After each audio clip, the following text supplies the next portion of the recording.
سلام و عرض ادب دوستان. این دوشک که میبینید دوشک 10 سال ضمانت طبی فنری، فنرش فنر میکرو هست. همونجور که حالا قبلا توضیح دادم براتون، هر طرف فنرش 3 تا ام داره و دو طرفش هم اسفنج ریباند کار شده، لایه 90 داره فوم و اسفنج ریباند.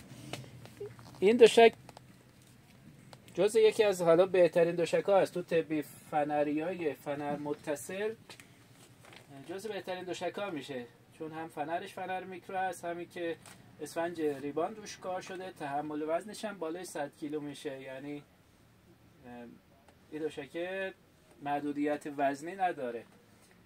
قیمتش هم یه نفره با آفی که گذاشتیم تا در روز آینده یه نفرش 3500 میشه، دو نفرش 5500. این رویالی که ما داریم حالا قیمتش نسبت به دوشک‌های دیگه مناسب تره. شما برندهای دیگه یه همچین کیفیتی بخون بگیرین باید دو نفرش بالای 10 میلیون هزینه کنید، ولی این کار رویال شما پول برند اول نمیدین و پول جنس میدین.